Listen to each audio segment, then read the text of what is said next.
Mr. Chairman, we are streaming live and recording on Zoom. You may begin when you're ready.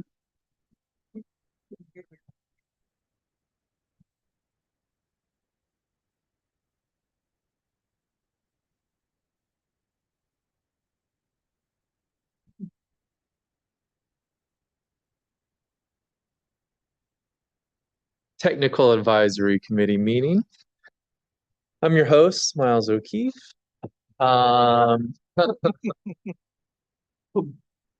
Let's see here. Members are reminded that these meetings are in person for quorum requirements. Members attending online may not vote, but may comment and participate in discussion. To participate virtually, please use the raise hand feature. We have 2 public comment points in the meeting. Any speakers in person are welcome to fill out a comment card by the door and give those to Rachel in order to speak. And now I'll turn it over to Slade for the agenda review. All right. Thank you to our host. Tip your server. All right, no changes to the agenda today. There will be a few announcements. First up, MetroPlan Orlando office will be closed on July 3rd in observance of Independence Day. And talking about office closures, our office space is undergoing a refresh starting very soon. So the MetroPlan Orlando office will be going virtual for a couple weeks while they, put up new paint, new carpet, and other things. What that means for all of y'all is our next TAC meeting may be either virtual or off-site at another location. We'll keep you updated on those decisions as they take shape, but we'll be sure to let y'all know. And I also want to say thanks to everyone who participated in the Regional Transportation Survey. Dr. Sarah Strickhauser will give you more information during the presentations portion of the meeting, but there is a handout at all of your seats, and I believe on the table by the door if you want to take a look at that. And finally, I wanted to let you know about one more departure we're having here at MetroPlan. Mike Wilson is retiring after his long and illustrious career at MetroPlan Orlando. Mike has had a seriously positive impact on the lives of Central Floridians through his cycling advocacy, safety and vision zero work, and his cycling education efforts. So thanks, Mike, for all your work here. And I can go ahead and turn it over to him for the safety moment. Thank you, Slade, and good morning, everyone. I'm going to talk about distraction again. We've covered this before, and I think back to when I had my when I was 15 or 16 years old and gained my learner's permit, and driving with my dad sitting in the passenger seat one day, and I'm driving down a collector street, and at a cross street there's another car coming. We're kind of on a collision path there, but that driver's got a stop sign. I don't. No issue. And after I go through the intersection, my dad says, you probably should have covered your brake back there. So what does this have to do with distraction? Well, we had a safety speaker series last month on this topic, and had an interesting approach to it, in that we had a couple of PhDs who were studying the psychology of distraction, one looking at it from the mental health standpoint, and the other with how our built environment impacts our psychology. And on the mental health side, we really need to think about that. What's going on in our heads is often a lot more important than what we're holding in our hand, right? With all this fixation on smart devices. But issues like anxiety, depression, etc., all those things can have a detrimental impact on our ability to function effectively as drivers, and as other modes out on the street as well, but especially as drivers, with issues such as reaction time. And then there's the built environment. It's fine to have a boring road if it's designed just for the simple high-speed freeway environment, where we're not expecting pedestrians to be crossing and driveway intersections and all that.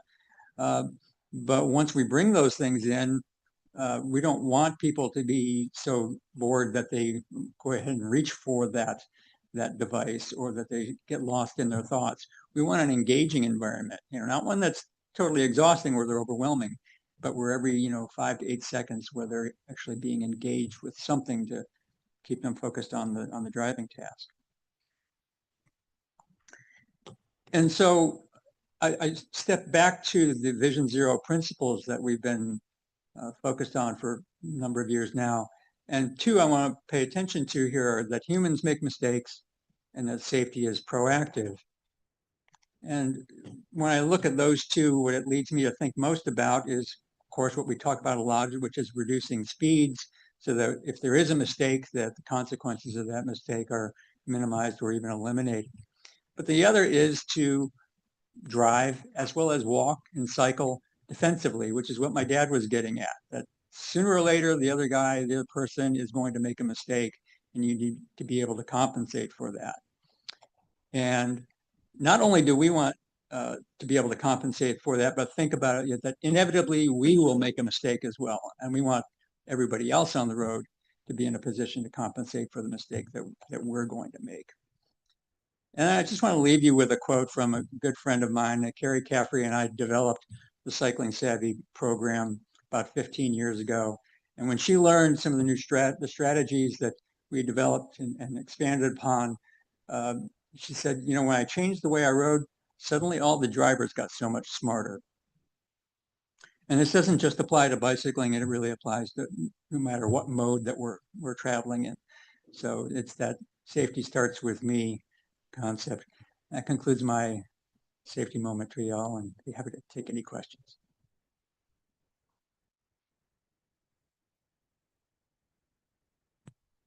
I hope all your roads are TAC and gravel free and smooth, Thank you. but exciting. Thank you, Mike.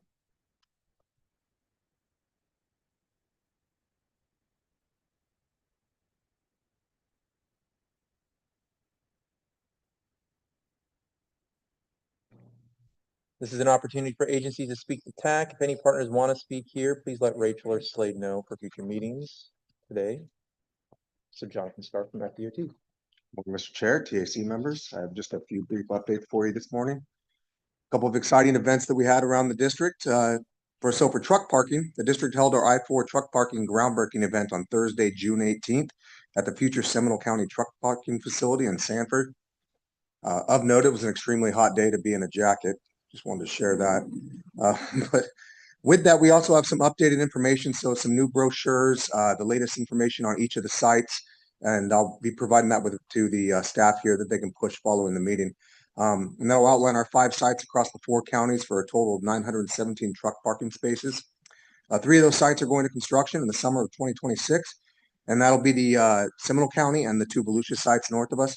And then the Orange County and Osceola County sites will follow construction beginning in 2027. And, just a picture of some of our notable attendees, Sean McMaster from the Federal Highway Administration, and Derek Bars from the Federal Motor Carrier Safety Administration, and Miguel Sanchez, who's America's Road Team Captain. And the last event I want to share with you is a construction open house that we have coming up next month. And this is for our State Road 426 project, and it's a construction open house. So not like a public hearing. This is actually a construction open house moving forward. And we'll be holding that on Monday, July 13th from 5:30 to 7 p.m. at the Winter Park Event Center. And attendees will have the opportunity to view the looping presentation as well as project displays and the latest project information. And Mr. Chair, pending questions, that concludes my updates. Well, I have a question. What is the duration for those truck parking locations? What's the duration for construction? Usually construction is around 2 years. Is that what we're looking at? I think it is about the same. But I will follow up to find out if there's a little bit of variation between the different sites because they are slightly different. Some are larger, but it's something I can follow up with. And I thought maybe it was shorter because it's just all on one site kind of laying flat. There is some intricacies there, that they're going to be building vertical construction on the site and whatnot as well, though. But Thank you. I will give you the finest details of the plan. Thank you. Yep.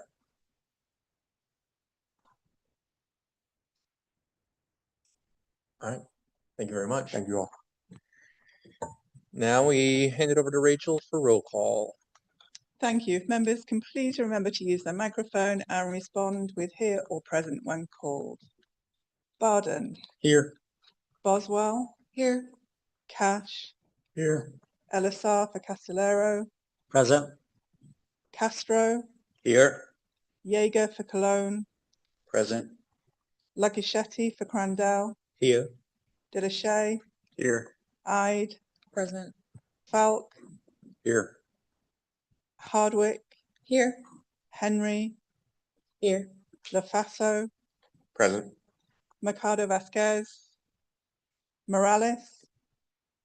Here. Nelson. Present. O'Keefe. Here. Perez. Price. Here. Pullum. Here. Moffat for Ramos.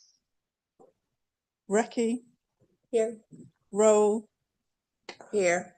Sanchez. Present. Sanders. Here. Hibbert for Satorio. Here. Senerans. Here. Smith. Present. Story. Here. Stoltz. Here. Womack. Present. Yeargain. Here. Zayas. Here. Mr. Chairman, that concludes the roll call. We do have a quorum. Thank you, Rachel. Next is our common presentations. We have 2 of them today. These presentations are intended for the combined membership of both TAC and TISMO and presented at the beginning of this meeting for that purpose. Members with questions, please stand your nameplate on end and remember to turn your mic on. Up first is Dr. Sarah Strickhauser from Summit Survey Research with a presentation on the public opinion research.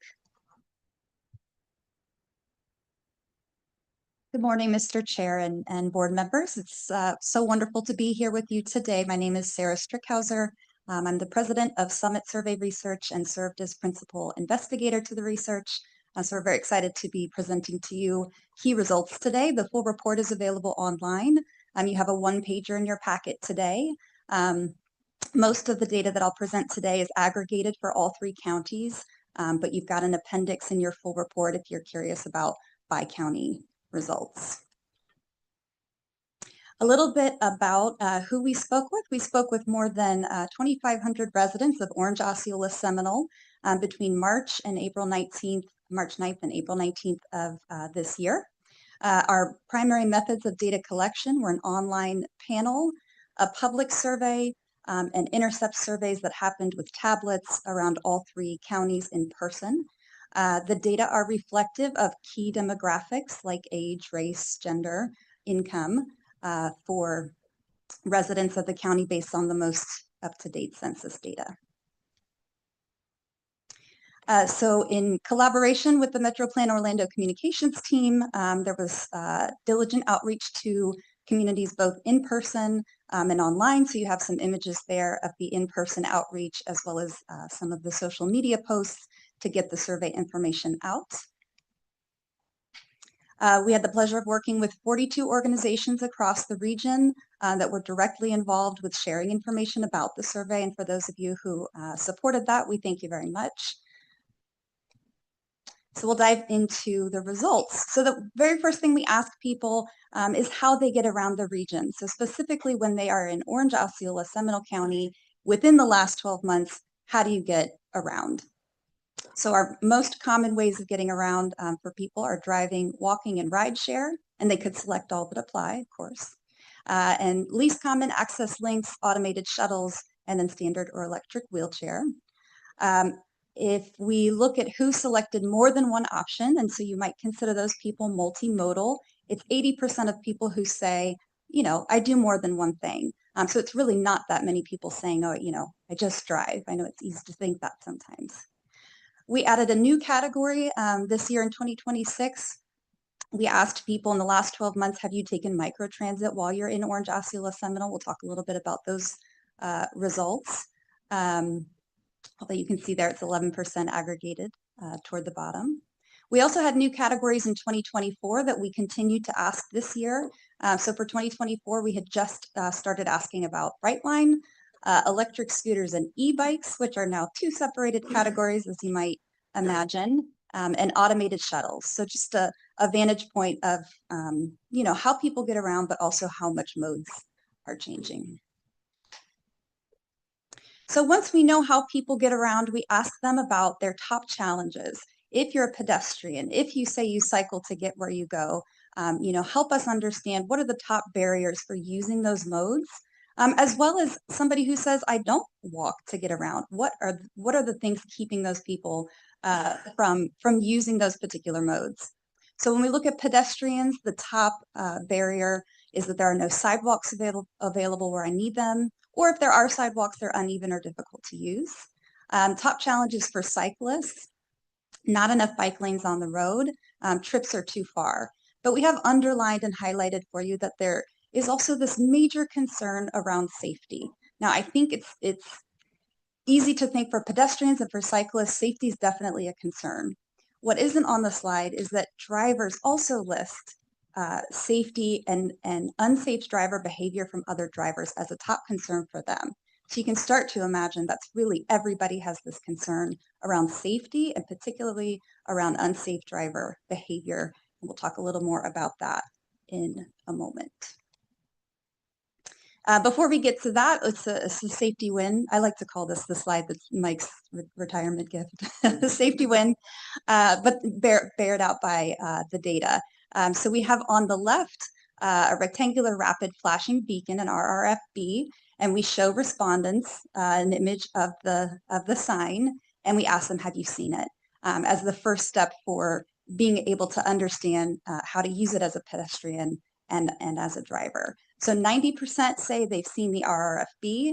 66% of our respondents say they've seen the light on the right, the pedestrian hybrid beacon. And both of those data points are higher than they were in 2024, and they're higher for all three counties. So an increase in awareness, very exciting first step to being able to use these signs and lights successfully. We also ask, do you trust that drivers are going to do what they're supposed to do when they get to the light and they get to the sign? And that's more of a 50-50 split. I think they will.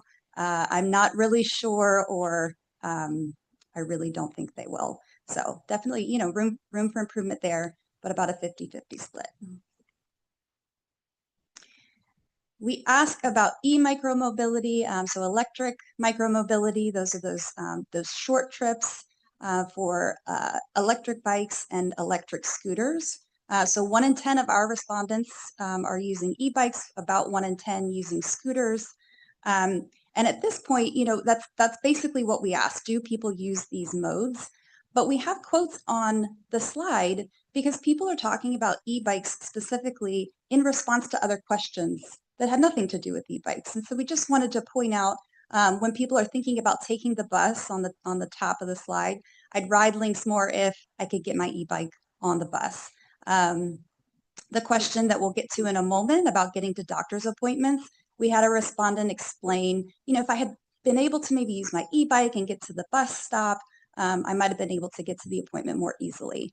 And then, of course, on the left, concerns about safety about e-bikes. So without really even prompting people, e-bikes are becoming part of ways people get around, part of their transportation story.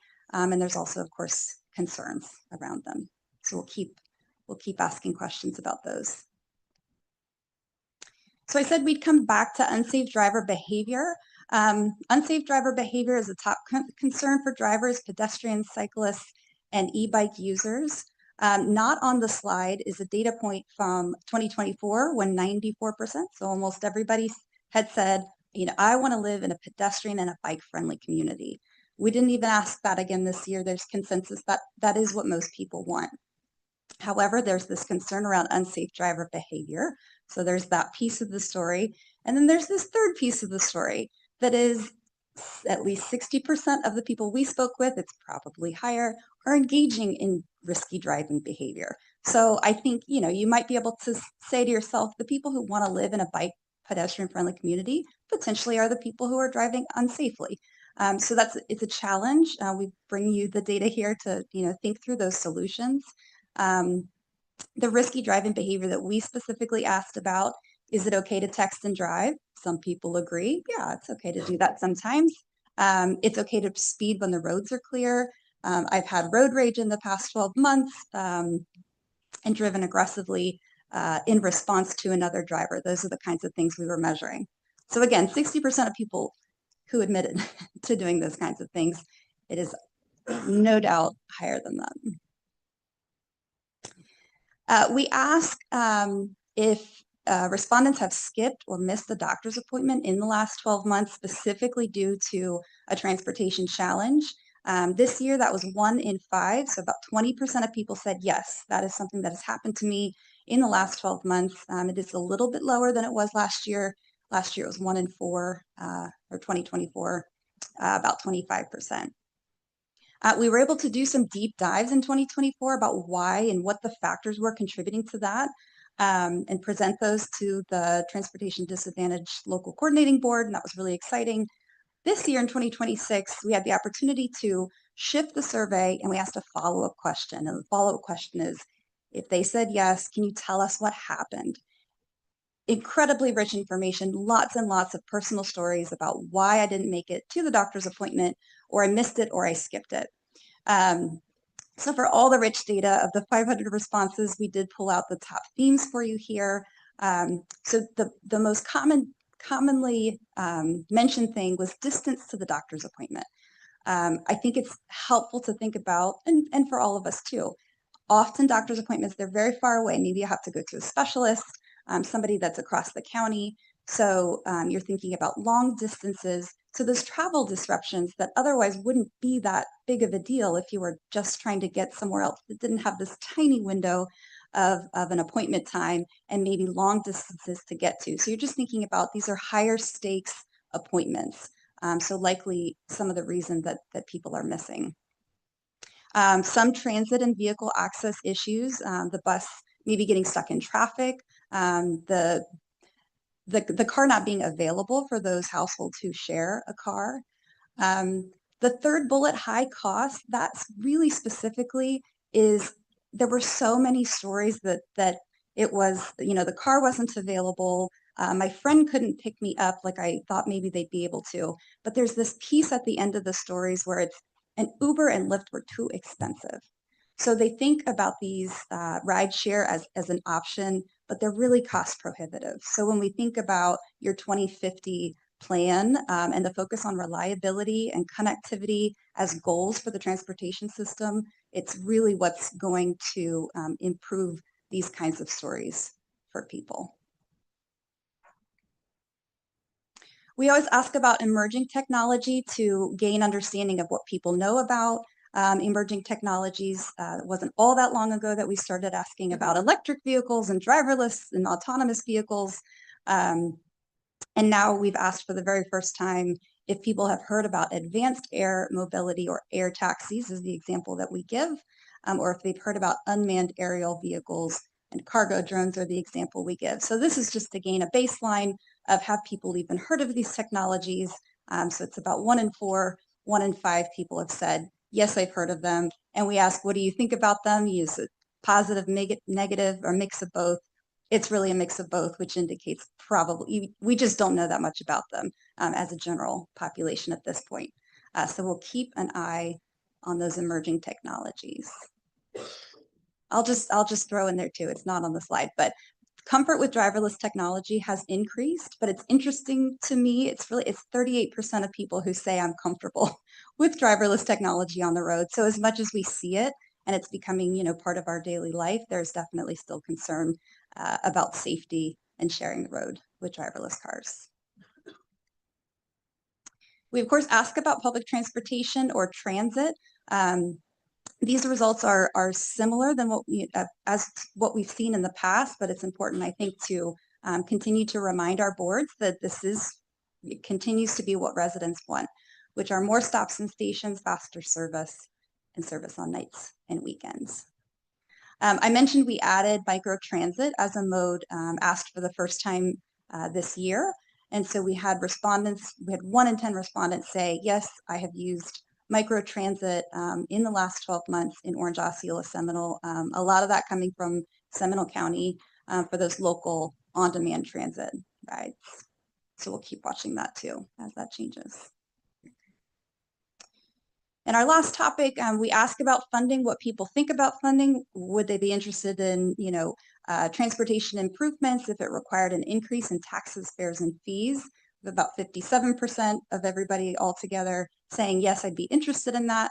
We take it a step further. We ask, how would you like to see those increases that you may have agreed to? And that's where it gets a little hairier, as you might imagine.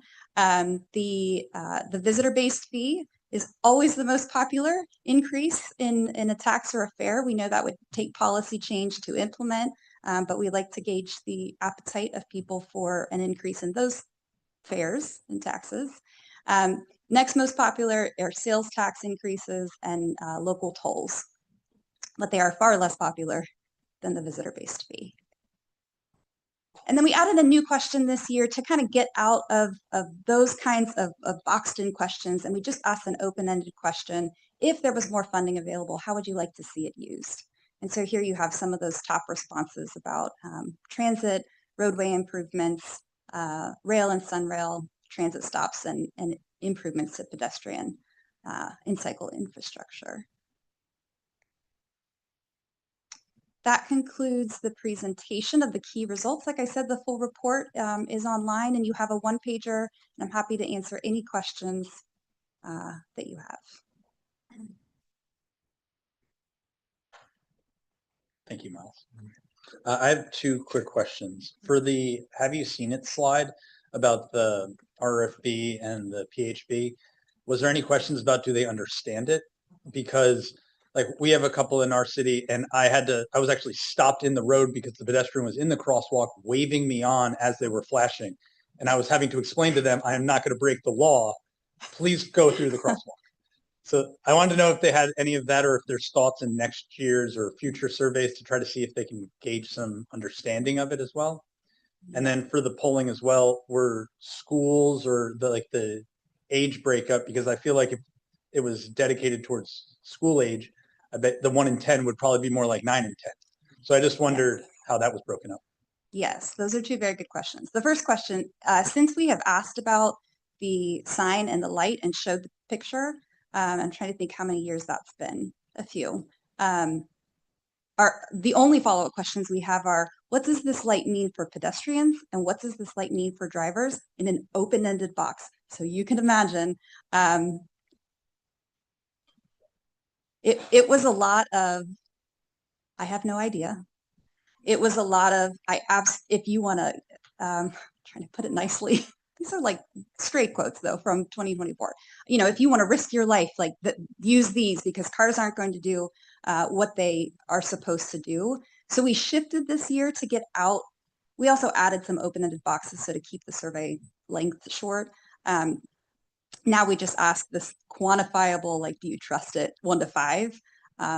So we have so much data from 2024 and 2021 on that. Happy to share that with you, because it probably hasn't changed all that much. I do think the awareness and that people have seen them, we might start to see, oh yeah, I kind of get it now, especially for the light that is so complex. Yes. And then tell me your second question again. Just how the surveys were pulled, trying to see if student age. Yes, thank you. Yeah, we talked about that at another board meeting. So you're right, it would look very different. We just survey adults. It's the purpose of this study. You know, talking to kids is they're a vulnerable population, so the consent is a lot different. But you raise a great point. We've got focus groups coming up in the fall that we're still formulating topics for. So we thought about that. You know, could we talk to parents and start to understand as far as the e-bikes, the experiences, the challenges, and really a deeper dive into what's going on. But yes, totally. I hear you on the user stat would change. Yeah, I just thought of the video that we've probably all seen was in Orange County, where it was the sea of, I forget what school that was, but it was a sea of students just going on all sides of the road. That's definitely not 10%. No, right. Yeah, exactly. Yeah, I saw that video too.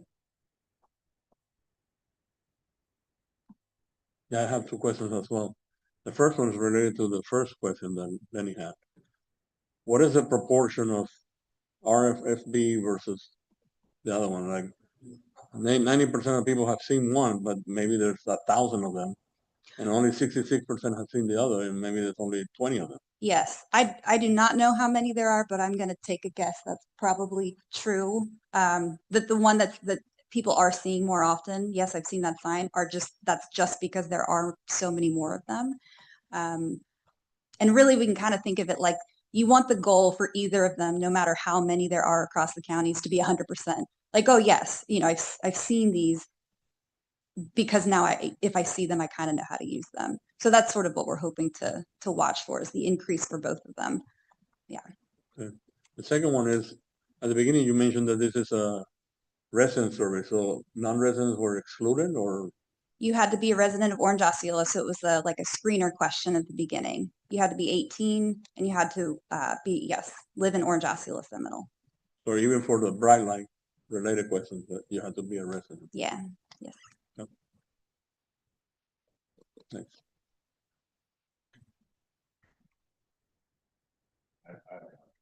Oh, thank you.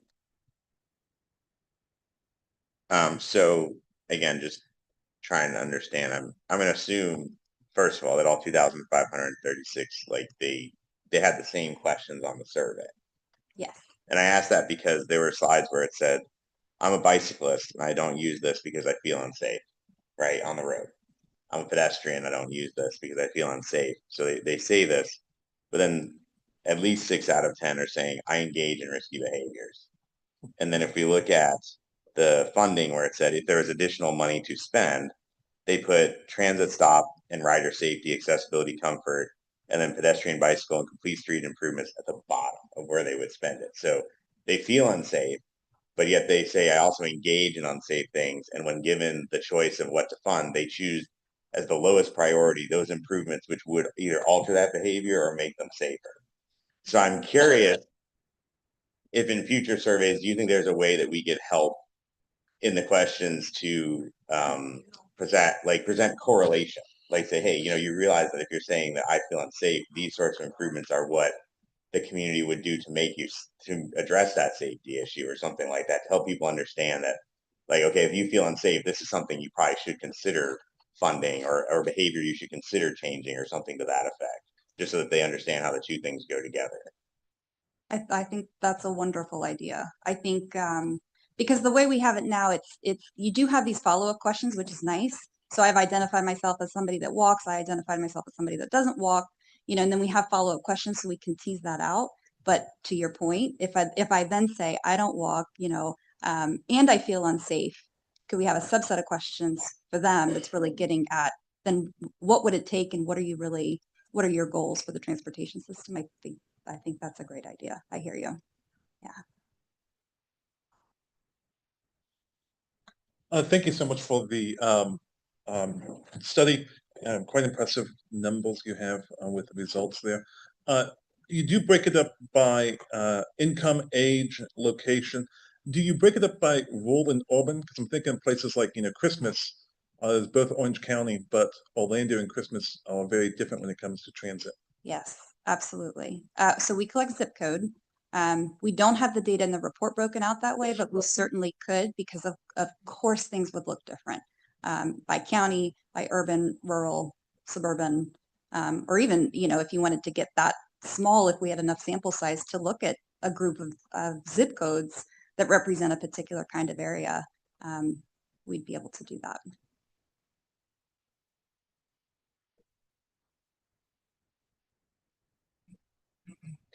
Hello, thank you. I look forward to this report every time we do the survey.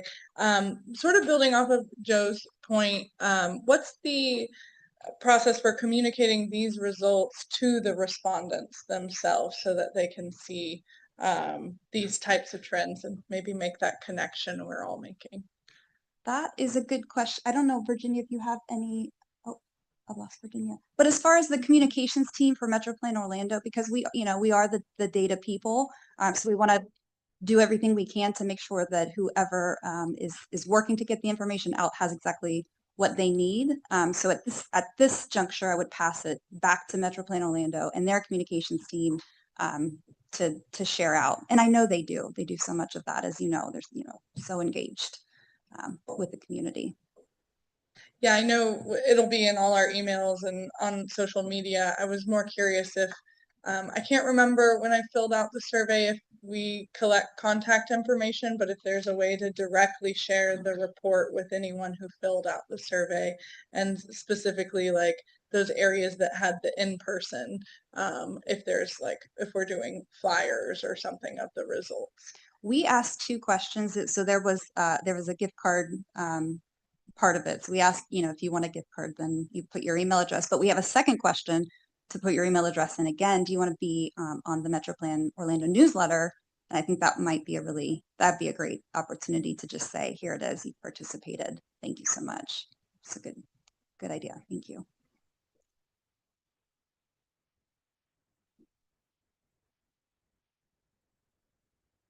All right. Thank you very much. Thank you. Next, Jamie McMillan from MetroPlan Orlando with a presentation on the pedestrian bicycle crash analysis tool.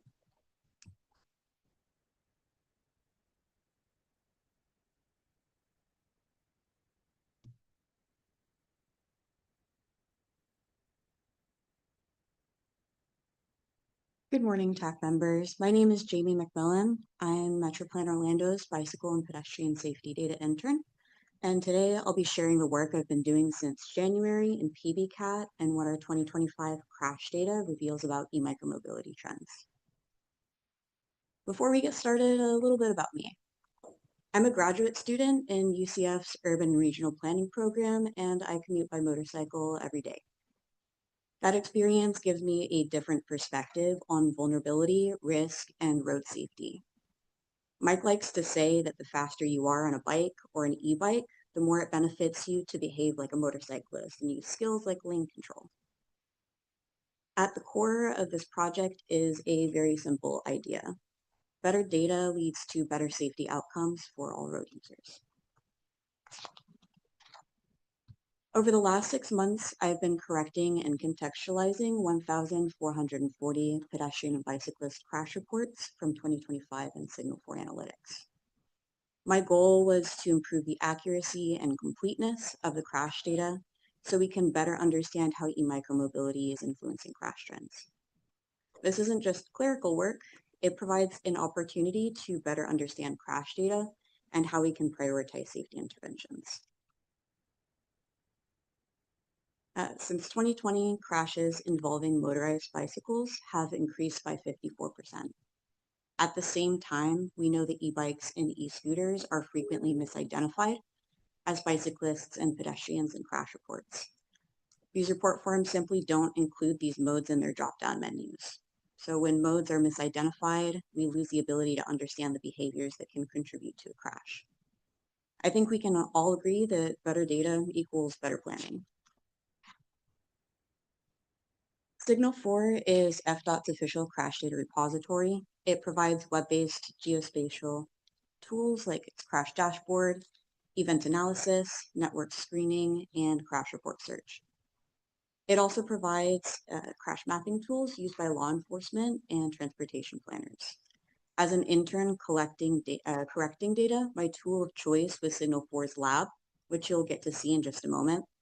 So Signal 4 gets to provide the platform to host and analyze the data, and PBCAT provides the framework to classify behaviors and other factors that lead up to a crash. PBCAT, or the Pedestrian and Bicycle Crash Analysis Tool, was developed by the Federal Highway Administration to define crashes into types based on motorist and non-motorist behaviors. Crash typing provides a shorthand for drive outs, right hooks, and left crosses, pictured on the right of the screen here. It also incorporates facility type, direction of travel, and non-motorist mode into the process. These variables, again, they're not always captured in traditional crash codes or drop-down menus. Now you'll get to see an inside look of how PBCAT can add value to crash data.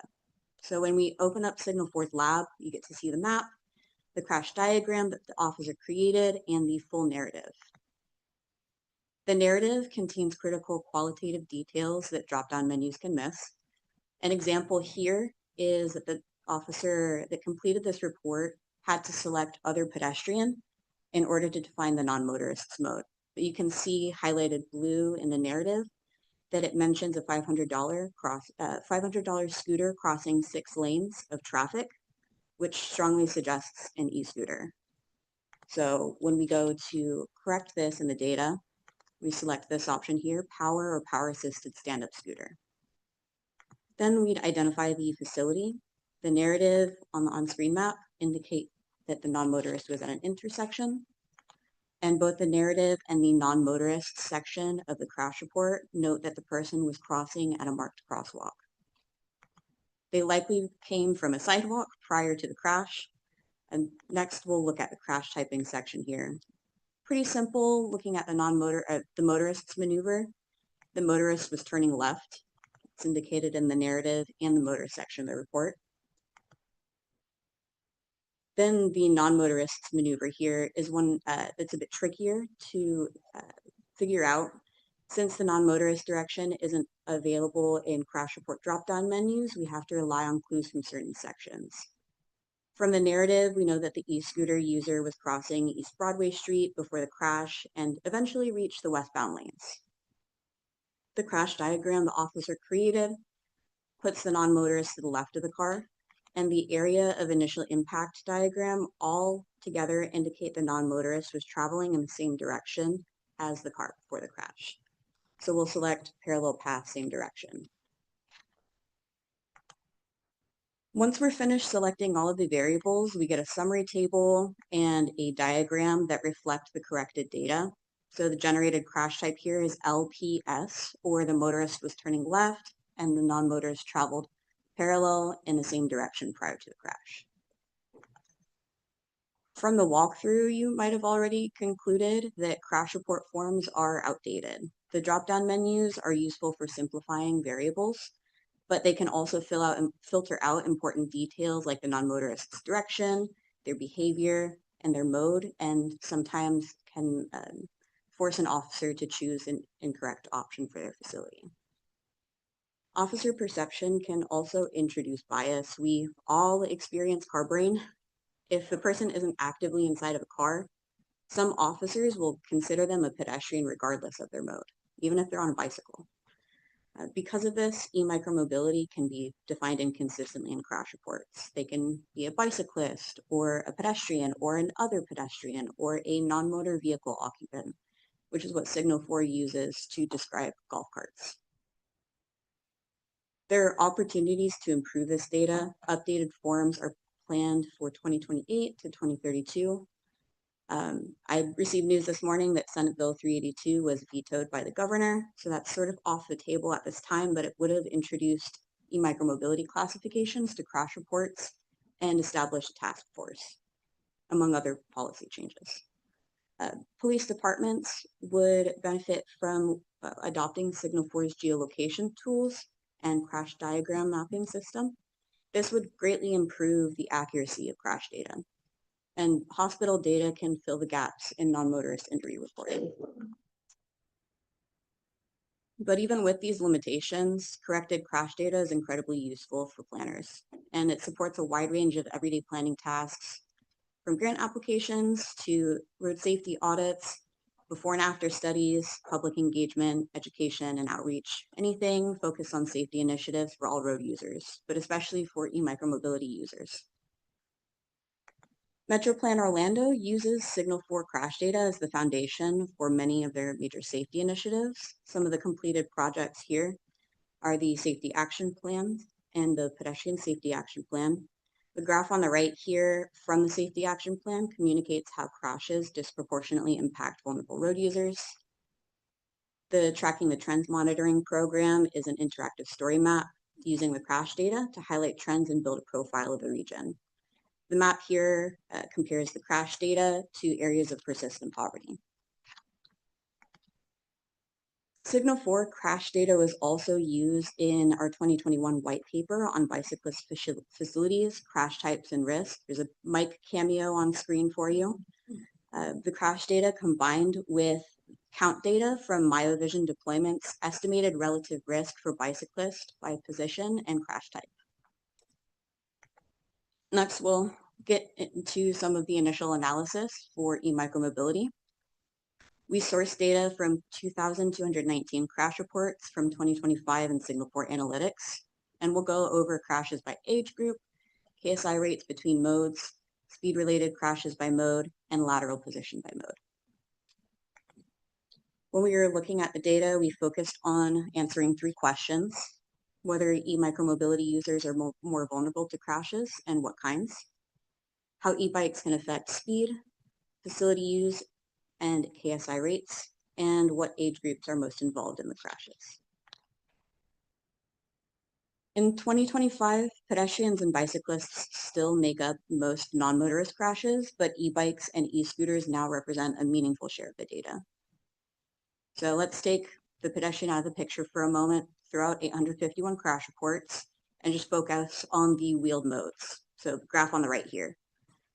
Out of the 1,368 crash reports, e-bikes account for 17% of all crashes. E-scooters account for 18% of those crashes. And so in total, it's a little over a third of all crashes involving wheeled motorists. So that's a pretty significant share of non-motorist crash data. When we look at e-micromobility crashes by age group, we see that younger riders, especially under the age of 15, are overrepresented in e-scooter crashes at 22%. E-bike use is more popular among older teenagers and young adults in comparison, especially for adults aged 19 to 29. And bicycles remain the most popular mode involved in crashes, but their users skew a little older, between 30 and 64 years. What we found when with micromobility and injury severity is that KSI rates within modes are surprisingly similar. So between bicycles, e-bikes, and e-scooters, it's between 7 and 9%, and the e-micromobility modes are actually underrepresented here.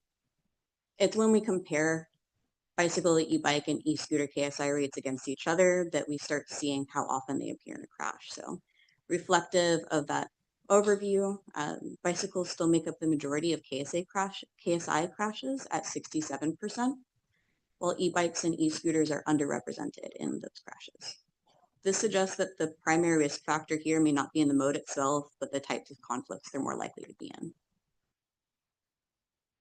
When we look at speed-related crashes by mode, e-bikes experience nearly double the rate of right hook crashes and left crosses compared to bicycles.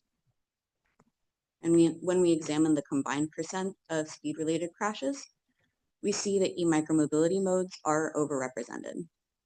But since non-motorist speed isn't a specific variable in crash reports, we're pretty limited in how deeply we can understand its impact on crash likelihood. The benefit of Senate Bill 382 would have been that officers would have been required to indicate the specific class of e-bike a non-motorist used here, which would have helped us sort of see the differences in speed capabilities in non-motorists and how they impact crashes. We also see speed influencing facility choice. The lateral position here indicates the facility the non-motorists were using prior to the crash. Most non-motorists default to sidewalks, side paths, and crosswalks when they're available, especially e-scooter users. E-bikes are a bit of an exception. They're less likely to be on sidewalks and more likely to be on bike lanes, paved shoulders, and travel lanes in comparison to other modes. This is maybe because of the higher speeds and making sidewalks feel smaller and riskier. The key insight here is that speed shapes facility choice for non-motorists. Higher speeds can draw users into the travel lanes, and lower speeds will cause users to stick to sidewalks. To sum up everything, e-micromobility is still underrepresented in crash data. It's still an emerging mode, but it's quickly gaining popularity. E-bikes are the most likely of all modes to use bike lanes, paved shoulders, and travel lanes. This is a direct response to their higher speeds, most likely. And e-scooter users, on the other hand, stick to sidewalks, side paths, and crosswalks. They're slower and their users trend younger. The takeaway here is that speed determines where people ride. This tells us that we need infrastructure and education programs that serve the full spectrum of micromobility, not just pedestrians and bicyclists. PBCAT and Signal Force tools drastically improve the accuracy of crash data. While we haven't compared the impact of reclassifying e-micromobility modes yet, when both the geolocation and crash diagram tools are used, crash data in Signal 4 has a 98% accuracy rate. Computer mapping alone is at 38% accuracy. We can improve the data further by establishing PBCAT best practices and training modules for officers and reviewers.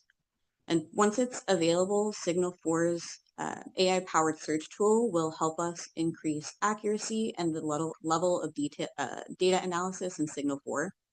But human review, of course, will still be necessary to help train the AI. I'll leave you here with a few of my own personal insights. Emerging modes are revealing gaps in our reporting and transportation systems. E-bikes and e-scooters challenge our pedestrian and bicycle binary. We really need to expand beyond having these two options to have a better handle on crash data in crash reports. Comfort and perceived risk drive human behavior. Infrastructure needs to communicate actual risk clearly to both non-motorists and motorists so that users can make safer choices. Small data wins matter. Adding a few drop-down categories can change how we analyze crashes and set safety priorities. Overall, my time with MetroPlan Orlando reinforced how essential interdisciplinary collaboration is. Police officers, planners, engineers, health professionals, advocates, and educators, they all see different parts of the puzzle, and bringing those views together creates stronger solutions for our transportation systems. Thank you for your time, and I'm happy to answer any questions.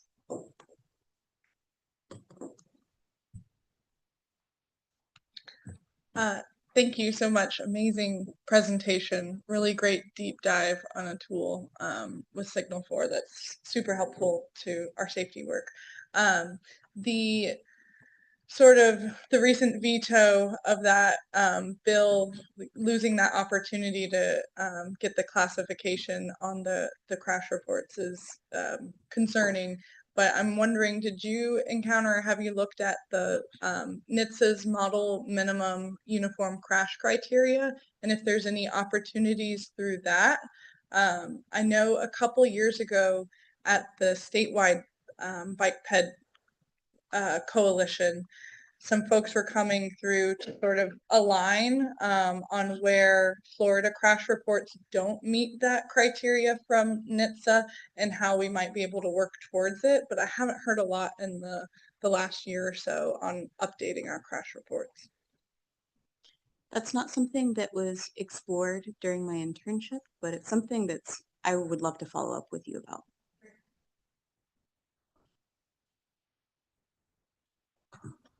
Thank you. That was really good. And I'm kind of in the same vein as Laura. I just wanted to know if you looked at, and I'm not a law enforcement person, but I know that I believe our officers enter a lot of it into the system of tracks, not Signal 4. So I wasn't sure if that was looked at and those forms, because now you could be doing a lot of work in Signal 4, but if the data is still coming in like it was, you're still having to correct it. So I wanted to see, was that looked at or any of those inputs? From my understanding, the data that the way officers submit crash reports in tracks and other reporting systems sort of informs the data that is received through Signal 4 analytics. Is that something to say more on that? Hi, everybody. Laura Bauk, staff. So it's my understanding that Signal 4 already has that geolocation tool built into both tracks and SmartCop, which some other users in the state use. So that sort of handled the geolocation piece of things. To your question, Laura, it's my understanding that there is already a committee that's working on adding the micromobility or some additional options for what mode to the crash report outside of the legislation. I think that may have maybe sped things up a bit, but that work does continue. The last we heard, that 28 to 2032 timeframe is still where we are. So.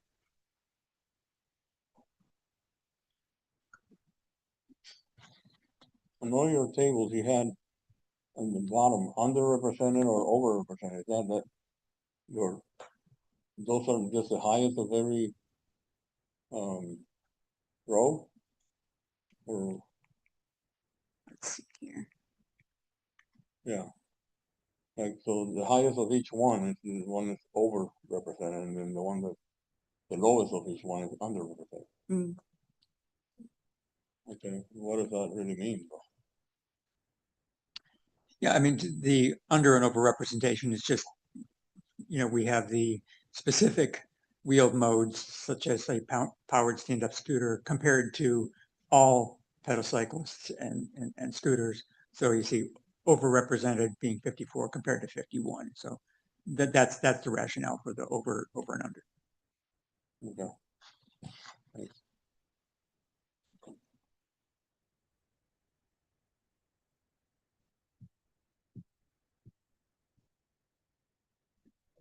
Thank you for that presentation. I think your last point about the interdisciplinary coordination that we need is good, having engineers and planners and analysts, being part of this group. We've had multiple presentations though that I think highlight the need to have law enforcement involved in groups like this. Just even seeing the presentations, even without changing. I know the changes are coming with the reporting, but if they see this, they might be apt to change the reporting themselves. I didn't know, this really isn't a question for you, but maybe a question for just Metro Plan itself. Is there a thought to include representatives from law enforcement to be a part of these types of meetings? So at least the leaders in these groups can see these types of things, and maybe they bring it up to their officers that are in the field actually putting these reports together. It seems like it comes up in a lot of these presentations that we need this type of information. And even when we make the changes to what they report on, if they have that education, they might put even more information that can be, sifted through later on. So I don't know if Metro Plan would like to try to include the law enforcement aspect. I'm not sure who all is represented here for that, but just a thought, seeing how it keeps coming up. So I'll give I guess a partial answer to that in terms of how coordination is happening. The local CTSTs, every county has a community traffic safety team. It's probably the point where having the most interaction, I'd say, between law enforcement and sort of planners for those who join those groups. So that's sort of part of the effort. We've been engaging law enforcement through our efforts for the safety action plan. So there's some of that. They don't necessarily attend our advisory committee meetings, at least not every month. But we are attempting to coordinate. And then Dr. Larry's team, who runs the Signal 4 group, they continue to reach out to officers to try and make sure that the reporting is as accurate as it can be. I do think for some of the micromobility pieces, until we get that form, we're going to continue to have some disconnects. But I know that FDOT has been working on sort of a algorithm or methodology for pulling, I'm assuming, out of the narrative, those crashes that involve micromobility. So we're waiting to see what that data set looks like. But the Signal 4 team has been working with them on that too. This is for Laura. I was just thinking, we had those workshops with Seminole County, well, with all the fire and some of our agencies. I wonder if we could try to schedule something like that with some of the police chiefs or something like that to kind of have that discussion. That is a great point, and we'll have some more discussion on that at our next task force meeting. Shameless plug. So let's bring that back up.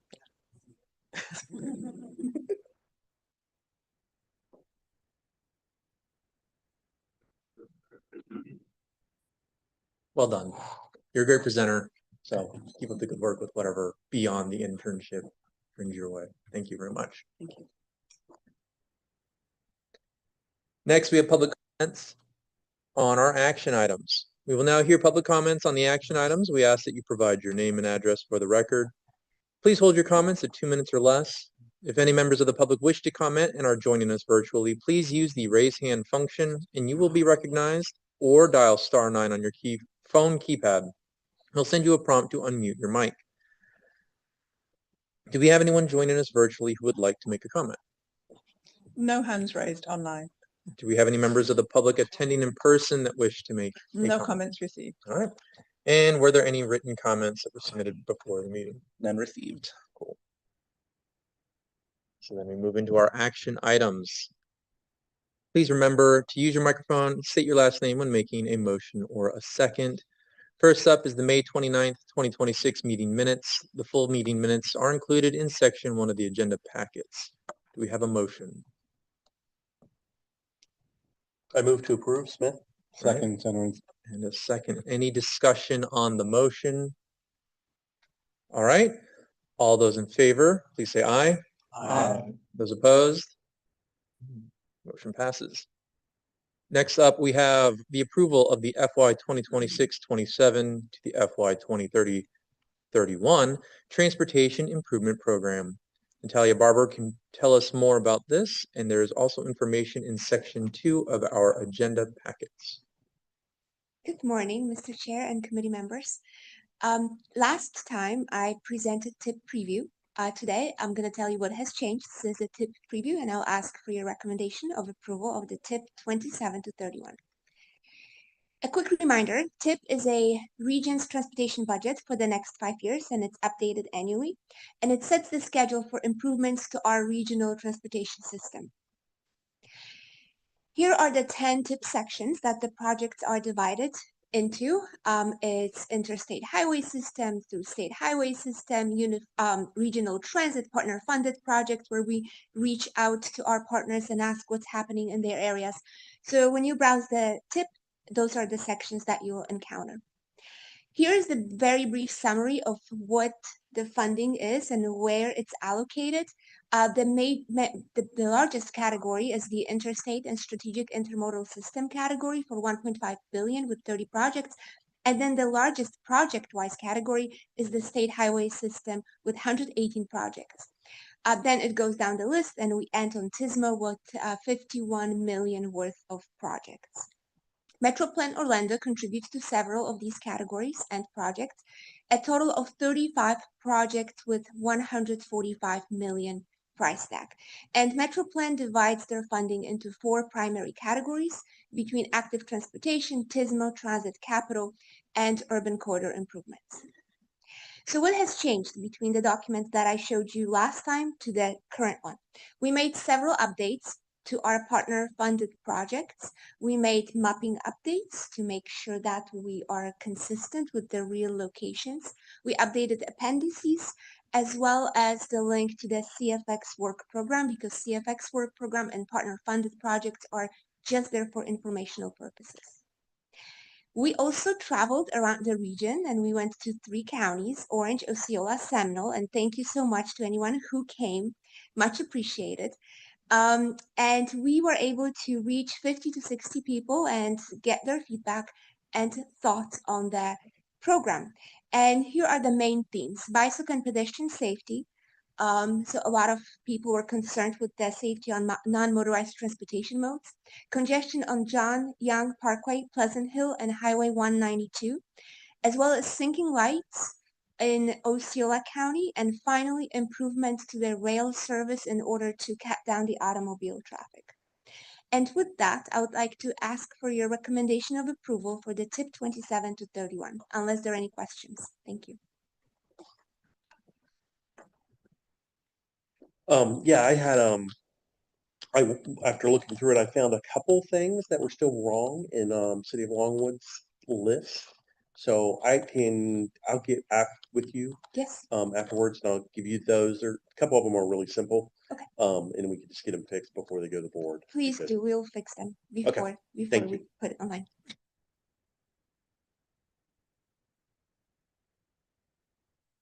Oh, sorry. Hi, Natalia, I think Lori was working with Taylor. We had one outstanding item too on Osceola Parkway that we were trying to resolve for FY28.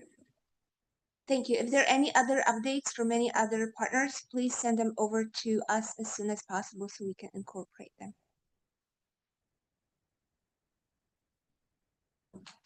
So then, would a motion to caveat pending updates, or do we still just? Yeah, it could be a motion Okay. as presented with. Yeah, I move to approve the item as presented, plus the changes from Osceola County and the City of Longwood as presented. I'll second, so Perfect. So any discussion on a motion? Okay, all right. All those in favor, please say aye. Aye. Those opposed? Motion passes. Thank you. And then next we have the approval of the annual updates to the prioritized project list. Slade Downs can tell us more about this. There's also information in section 3 of the agenda packets. Slade? Thank you. Good morning again. And as Miles just mentioned, I'll be walking you through action on the prioritized project list today.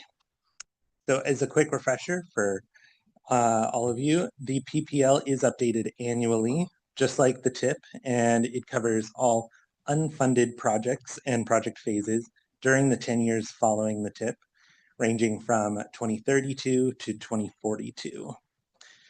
So the PPL identifies what's next, whether it is the next phase of a project or a new project entirely. And it's consistent with our board's funding policies and the MTP's cost feasible projects. So at your last meeting, you had the opportunity to preview the draft PPL, and we asked for your feedback. Thank you to everyone who got with us and coordinated on that feedback process. We received a few comments, which resulted in a couple of minor changes to project costs due to inflation, updates to a few project scopes based on design considerations, and updates to project phasing on a few projects. The long and the short of it is that there were no changes to any project rankings on the list. And with that, unless anyone has any questions today, I'm asking for your recommendation of approval of the updated PPL. Happy to take any questions. Thanks. All right, I don't see any questions. Do we have a motion? I move to approve TIP as presented. All right, second? Or sorry, the long range, the PPL. PPL, sorry. Sure. Still TIP in my mind. PPL. Second, Nelson. All right. Any discussion on the motion? Very well. Those in favor, please say aye. Aye. Those opposed? The motion passes. We do not have any TAC only presentations today. The general information can be found in section 4 of our agenda packets. Upcoming meetings of interest. The next TAC will be in person Friday, August 28th. And the next Metro Plan board meeting is in person on Wednesday, July 8th at 9 a.m. And of course, the full list of meetings are in our agenda. Next, we have member comments and other business. Hello. So most of you have probably already seen, but the 2026 Dangerous by Design report is out from Smart Growth America, and our region has dropped down the list. And I just want to say thank you to everyone in this room. We've been working to get that for so long, and we're starting to see the fruits of our labor. We're among the 7 regions that have actually shown a decrease in pedestrian deaths. So that's a testament to the work, the votes, the public meetings, the projects that everyone in this room is working on in this region. So I hope you all are encouraged by that as much as I am. So we're actually getting better. It's not others are getting more worse. Okay. Getting worse. Okay.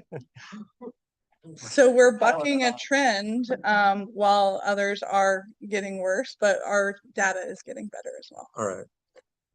Okay. Yes, I wanted to say, since we won't see each other for 4th of July, please be safe out there. Fireworks are always interesting. And if you're in the area, please come out to Red Hot and Boom. It's going to be a good one. But with the scooter safety, I wanted to just bring to everyone's attention that you can do everything right and still have a problem. We had a child with one of our admin was riding on the sidewalk on a powered scooter that was going at a reasonable pace, and a landscaper came out into the sidewalk and hit her. So now you're not even watching for bicycles and cars. You have to look on lawns to see if they're coming out, and she broke her arm. So thank God she had her helmet on, but it was a low speed crash with a lawnmower that could hurt you. So please, if you have children or if you're riding the scooters, just please be safe. Jennifer. I just want to, I couldn't let the moment pass. Say a big thank you to Mike and congrats on your retirement. I've known Mike a really long time. We were introduced when I was a graduate student at FSU. I won't say how long ago that was, but thanks Mike for all the training over the years, giving us all the confidence to ride in the road, take the lane, the walking audits. I think we've all learned so much about safety and how to be better cyclists, and that's also helped us personally and professionally. So a big thanks to Mike and congratulations.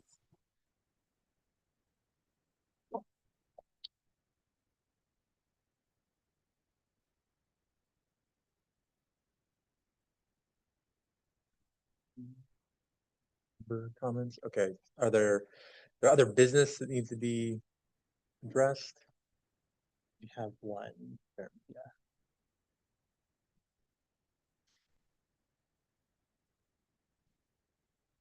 Hey, hi again, everyone. I know I'm standing between you and lunch, so I will be brief. For those of you who already heard this at TISMO, you can start thinking about your lunch order. So Alex and I have been in fairly intense coordination with Streetlight the last several months to talk about our contract renewal. And so I thought it was a good time just to do a reminder for some of you and like a notice for some others about some of the data and analytics products that we have contracts with, and that through our contracts you have some access to. So I mentioned Streetlight. We recently did renew our contract through the end of this calendar year, through December 31st, and have enterprise level access to the Streetlight platform, specifically the transportation sort of planning module. So there's been a little bit of a change since our last contract from a multi-domain to a single domain contract, and get into that offline if you're interested in what that means. But what it's going to mean in terms of processes is going to be a little bit different, where if you have interest in doing some sort of data extraction through Streetlight, you can reach out to myself or Alex, but mostly me, and just let us know what you're interested in doing, and we can coordinate with you and one of our GPCs to do that data extraction for you. It's a little bit different from how we've been doing things, where some of you may have had sort of your own access to Streetlight. So you'll see some emails coming out about what that process will look like moving forward. And if anything changes once we extend beyond that December 31st, we will keep you posted, of course. A second platform that we have access to is the Crash platform through Cidian. So that tool supports sort of regional safety analysis and associated planning and project development. We had a training for the Crash platform back in January. Some of you already have logins. Now through Crash, you actually do have direct access into the platform. So if any of you are interested in getting access, you don't have it now, you can email me and I can get you added and send you our user guide. And we have a great customer service team that's happy to help you get trained up if you have questions. We will also, at our next task force meeting, another shameless plug, have someone from Cidian just to talk about some of the updates have been made since the training back in January and to do some sort of brief product demos. A third platform that we have a contract with is Urban SDK. With that one, we have access to all functionally classified roadways, speed, volume, and travel reliability data. With that contract, we have a limited number of seats, and I think those of you who have those seats know who you are. If you don't have access to Urban SDK and are interested, let me know. We are just now sort of renewing our contract for the full next fiscal year, so it may be a little while before I'm able to get you access, but I can also do data pulls for you through my login. And then I will mention Flow Labs, which we're going to be contracting with to support some of the work we're doing with our signal retiming program. Through our relationship with Flow Labs, you don't actually have access to Flow Labs, but FDOT has an in for you. And I will update what I said at the end of the TISMO meeting. If you would like access to Flow Labs, actually reach out to Katie King. I can provide you with her email address if you don't already have it. It's not through the Flex portal, as I said before. And then we're continuing to talk with other vendors. I'm sure all of you are getting reached out to by multiple vendors. And so we're having those conversations as well.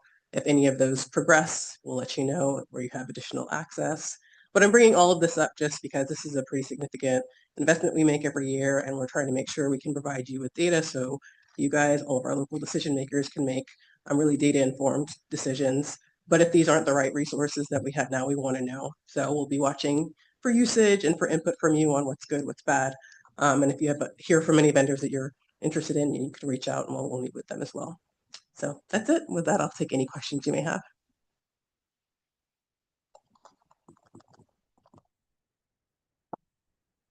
Thank you.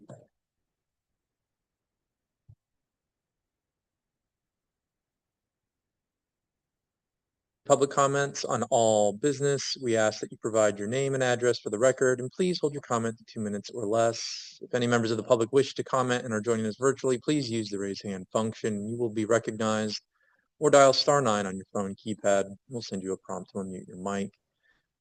Do we have anyone joining us virtually who would like to make a comment? No hands raised. Okay. And do we have any members of the public attending in person that wish to make a comment? None received. Okay. And were there any comments submitted before the meeting? None were received. Cool. Well, I'll echo Lenny's comment of being safe this 4th of July weekend. Have fun, hydrate, no sunburns. And this meeting's adjourned at 11:16. Thank you all.